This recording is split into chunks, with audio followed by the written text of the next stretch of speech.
Hello friends, welcome to my new video. मैंने ये video इसलिए बनाया है क्योंकि एनवीएस एलडीसी का जो रिज़ल्ट आया है 2 अप्रैल 2018 को, इस लिस्ट में बहुत सारी गलतियाँ की हुई है। उसी के बारे में मैंने ये वीडियो अपलोड किया है, तो इस चीज़ के बारे में हम डिस्कस करेंगे।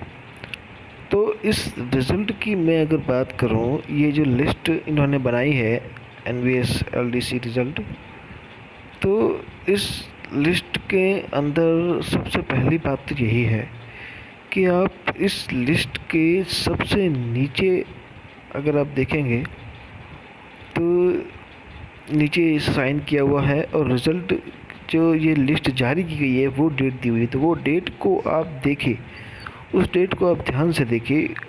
वो डेट 19 मार्च 2018 की है, यानी कि ये जो लिस्ट है वो 19 मार्च को ही बना दी गई थी। और इस लिस्ट को जो है वो 15 दिन बाद, लगभग 15 दिनों बाद इस लिस्ट को अपलोड किया गया है, रिज़ल्ट को जारी किया गया है। तो ये सबसे बड़ा सवाल है कि पहले क्यों नहीं किया गया, और पहले अगर बन गई थी लिस्ट तो बाद में इसे 15 दिनों बाद इसको क्यों जारी किया गया। तो इस अंतराल के बीच भी इसमें कुछ गड़बड़ी हो सकता है, ऐसा अनुमान लगाया जा रहा है। और दूसरी बात इसमें ये है कि कुछ कैंडिडेट्स का ये भी कहना है कि एक कैंडिडेट था, जनरल वाला कैंडिडेट था, उसके मार्क्स लगभग 77 बने थे लेकिन उसका सिलेक्शन नहीं हुआ। लेकिन एक बंदा ऐसा भी था जो 76 उसके मार्क्स थे और उसका सिलेक्शन हो गया है। तो ये भी बहुत बड़ा सवाल है कि किस कैंडिडेट ये भी बता रहे हैं कि कम नंबरों वालों का सिलेक्शन हो रहा है और जिनके नंबर ज़्यादा हैं उनके नहीं हुआ है। तो ये भी एक बहुत बड़ा सवाल है और इस लिस्ट में गड़बड़ हो सकती है, ऐसा अनुमान लगाया जा रहा है। दूसरी बात यह है कि इस लिस्ट में दूसरा पॉइंट, सबसे बड़ा पॉइंट ये है कि इस लिस्ट में अब नाम जो दिए हुए हैं वो आप देखें, किसी का नाम जो है वो पूरा ही सारे जो वर्ड है उसके कैपिटल लेटर्स में है, किसी का नाम जो है वो सारे स्मॉल लेटर में है, किसी का नाम का पहला अक्षर बड़ा है तो किसी का पहला अक्षर छोटा है। तो ये भी एक बहुत बड़ी बात है कि ये कैसे हो सकता है। ये इन्होंने जो लिस्ट बनाई है वो एक सीरियल वाइज नहीं है, सही तरीके से ऑर्डर्ड नहीं की हुई है। तो ये भी एक बहुत बड़ा सवाल है क्योंकि 19 मार्च को ये जो लिस्ट है वो बन चुकी थी और इसको जो है वो अपलोड 2 अप्रैल 2018 को किया है।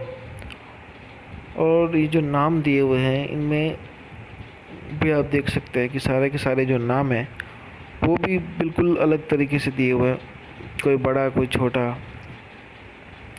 तो ये भी एक बहुत बड़ा सवाल है।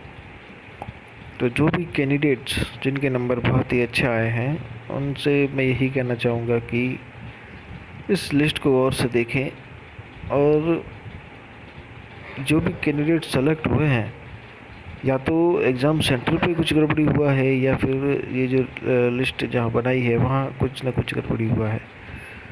तो उनको उन कैंडिडेट्स जो भी सेलेक्ट हुए उनके बारे में पता करना चाहिए, उनका एड्रेस ढूंढना चाहिए और एग्ज़ाम सेंटर्स जहाँ जो उनका एग्ज़ाम सेंटर्स था वहाँ पे जाके पता करना चाहिए कि क्या बात है।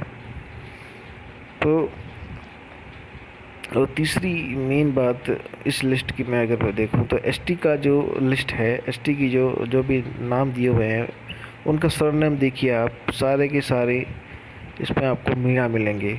देख लीजिए आप, मीणा, अभिषेक मीणा, कपिल सिंह मीणा, शैलेंद्र मीणा, राकेश मीणा, सारे के सारे मीणा। तो ये कैसे हो सकता है। एसटी में ये जो लिस्ट जारी की है इसमें सारे के सारे मीणा सरनेम वाले कैसे हो सकते हैं। तो यही बात है कि इस लिस्ट में ये 3 तरह की जो है अभी तक गड़बड़ी देखी गई है। और जितने भी कैंडिडेट्स हैं, मैंने बहुत सारे यूट्यूब वीडियोस भी देखे थे, उसमें देखा है कि लड़कों के बहुत ही अच्छे नंबर आए हैं लेकिन फिर भी उनका सिलेक्शन नहीं हुआ है। तो ये बहुत बड़ा स्कैम है। तो इस चीज़ के बारे में जो भी कैंडिडेट्स हैं उनको गौर करना चाहिए और आरटीआई लगाना चाहिए। मैं यही कहना चाहूँगा कि आप जो है सारे जो कैंडिडेट्स हैं उनको मिलके इन NVS LDC का जो रिज़ल्ट आया उसके खिलाफ़ आपको RTI लगाना चाहिए और रिज़ल्ट को जो है वो दोबारा जारी करवाना चाहिए, उसको स्टे लगना चाहिए इस रिज़ल्ट पर। तो एंड में मैं यही कहना चाहूँगा, अगर मेरा ये वीडियो आपको अच्छा लगा हो तो लाइक कीजिए और कमेंट करके ज़रूर बताएं दोस्तों।